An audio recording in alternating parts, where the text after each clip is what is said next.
पहलगांव की घटना एक निंदनीय घटना है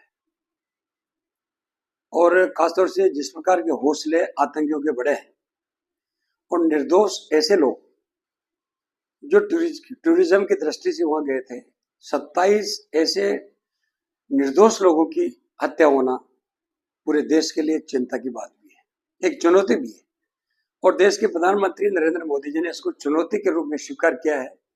निश्चित रूप से हमारी सरकार कहती है जो करती है, और यदि जहां जहां आवश्यकता हुई, अन्य जगह भी जहां नक्सली और जिस प्रकार के लोग आम जनता में बेव्याप्त करते थे, उनको भी मुंह तोड़ जवाब दिया है। पहलगांव की ये बलिदान है, वो व्यर्थ नहीं जाएगा। निश्चित रूप से इसका भी भरपूर जो भी प्रक्रिया होगा उसी को अपनाकर हम लोगों को दंडित करने का काम करेंगे। जो एजेंसी होती है, चाहे वो ईडी हो या सीबीआई हो, वो कानून के दायरे में अपना काम करती है। और राजनीतिक दलों में भी, और हम सबका दायित्व बनता है कि हम उसमें दखल नहीं दें, निष्पक्ष वो काम करें और दूध का दूध पानी का पानी हो जाएगा जांच होगी तो। क्योंकि अब तक जितने ईडी के प्रकरण आए हैं, उन प्रकरणों में ऐसा कोई भी प्रकरण नहीं था जिसके कारण से ये कह सकते हैं कि भाई राजनीतिक भेदभाव किया जा रहा है। अगर दोषी हैं तो फिर उनको तैयार रहना चाहिए उसको झेलने के लिए भी। निश्चित रूप से कानूनी पहल के साथ इस पे सरकार काम कर रही है, अपना काम कर रही है। किसी प्रकार का दखल राजनीतिक दल के हिसाब से पार्टी का हमारा कुछ भी नहीं। आरोप राजनीतिक कारणों से लगते हैं, नई बात नहीं है, लेकिन उनको भी जांच एजेंसियों को सहायता करना चाहिए। दूध का दूध पानी का पानी हो जाएगा। ये निर्दोष है तो इसमें किस बात की चिंता करना, क्यों आरोप प्रत्यारोप लगाना। देखिए, कांग्रेस शुरू से एसटी और मुसलमानों की कमाई की रोटी खाने वाली कांग्रेस पार्टी है, और इन मुस्लिम को आगे करके एक वोट बटोरने का काम करने का, एक झूठी सहमति लेने का काम राहुल वाड्रा जी और कांग्रेस के लोग कर रहे हैं। आप देखेंगे कि जहां 370 का सवाल था, तब भी ये लोग इसी प्रकार के अलग अलग आरोप लगा रहे थे। 3 तलाक का जहां सवाल था मुस्लिमों का, तब भी इस प्रकार का आरोप लगा रहे थे। लेकिन आज 3 तलाक को देखें, 370 को देखें, तो पूरे मुसलमानों में जो छोटे मुसलमान थे, जो तकलीफ में थे, आज बहुत खुश हैं। कई स्टेटमेंट आपने देखे होंगे, इसके पीछे बदनीयती नहीं थी। बाकी वो लोग तलाक तलाक तलाक 3 बार कहते ही उसके पूरे जीवन को खत्म कर दें, क्योंकि हमारा कॉन्स्टिट्यूशन, हमारा संविधान सबको समान मौलिक अधिकार देता है।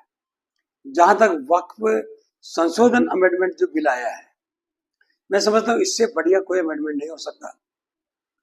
पहले जो मूल कानून, मूल एक्ट था, 1995 का मूल एक्ट था, उसमें एक जो कमेटी बनी थी, उस कमेटी के अंतर्गत भी 40 सुझाव आए थे, और 40 सुझाव में से 14 ऐसे सुझाव थे जो जनहित में उचित थे, ठीक थे। उनको संविधान के अंतर्गत, नियमों के अंतर्गत समीक्षा करने के बाद लोकसभा में पेश हुआ, राज्यसभा में पेश हुआ, और दोनों ही जगह इसको ध्वनि मत से पारित करके पूरे देश में 5 ऐसे प्रावधान किए जिनमें आम मुस्लिम, छोटे मुस्लिम जो लोग हैं, या ऐसे जो राजनेता थे जो वक्फ संपत्तियों का दुरुपयोग करते थे। कर्नाटक अकेला स्टेट, वहां के जो वक्फ बोर्ड के अध्यक्ष ने खुद ने आरोप लगाया है, 7,500 पेज की रिपोर्ट पेश की है। 2 लाख करोड़ रुपए का घोटाला एक ही जगह हो जाए। और आप कल्पना करोगे कि सेना और रेलवे के बाद सबसे ज्यादा तीसरे नंबर पर यदि कोई संपत्तियां है, वो वक्फ बोर्ड के पास है। 1 लाख करोड़ से ज्यादा, कई राज्यों का जीडीपी भी नहीं होगा इतना, उतना अकेले अकेले वक्फ समितियों की फाइनेंशियल पोजीशन थी। वहां जो प्रावधान थे उनमें कहीं ना कहीं लोगों को लाभ नहीं मिल पा रहा था। जैसे अपन देखें कि वक्फ बोर्ड का सबसे पहला यही था कि भाई किसी के बच्चा नहीं है, वो अपनी संपत्ति को किसी को वक्फ में देना चाहता है। अब ये प्रावधान कर दिया गया, उसकी बेटी है तो उसका भी उत्तराधिकार का अधिकार उसका बनता है, उसको भी उसका अधिकार मिलना चाहिए। बहुत अच्छा प्रावधान है, अब तक उसका लाभ नहीं मिल रहा था। दूसरा, उसमें एक प्रावधान ये भी किया गया था कि पहले वहां ट्रिब्यूनल बना हुआ था वक्फ बोर्ड का, और उसका फैसला अंतिम होता था। लेकिन अब उन्होंने कहा ट्रिब्यूनल के फैसले के बाद अब ये विकल्प होगा, कोर्ट में जाके वो अपनी बात को, अपीलेट कोर्ट को जाके अपनी बात कह सकेंगे। तो मैं समझता हूँ इसमें भी कोई अनजस्टिस नहीं होगा, कोर्ट में अपनी बात कहकर उसमें भी वो काम कर सकेंगे। तीसरा, जिसका ज्यादा विरोध कर रहे हैं लोग, कांग्रेस के लोग, तकलीफ है इनको, इन्होंने कहा कि 2 ऐसे गैर मुस्लिम सदस्य भी बोर्ड में रखे जाएंगे ताकि उसमें पक्षपात, ऐसी बातों को ध्यान में रखते झूठी अफवाहें फैलाकर पूरे देश का माहौल बिगाड़ने का काम कर रहे हैं। लेकिन भारतीय जनता पार्टी ने वक्फ संशोधन बिल को आम जनता तक हम लेके जाएंगे, आम मुस्लिम तक लेके जा रहे हैं हम लोग, और उनको वक्फ के जो प्रावधान है वो सारे प्रावधान के बारे में उनको जानकारी भी है और अधिक डीपली हम जानकारी दे रहे हैं, ताकि जो हमारी पंचनिष्ठा है जिसमें कहा गया कि सर्वधर्म समभाव की जो बात कर रहे हैं, सब धर्मों को समान अधिकार की जो बात करते हैं, उसी के पद चिन्हों पर चल के हम लोग आगे बढ़ेंगे। देखिए आज पूरे देश में यदि हम देखें तो भाजपा का रुझान 3 तलाक के बाद बढ़ा है। ऐसे बड़ी ताकतें जो बड़ी पैसे वाली ताकतें हैं या फिर आतंकवादी टाइप जिनको समर्थन देने वाले लोग हैं, या जिनको ये डर है, या कांग्रेस के लोगों को ऐसा लगता है कि कहीं वोटों का डिवीजन होगा तो भारतीय जनता पार्टी मजबूत हो जाएगी।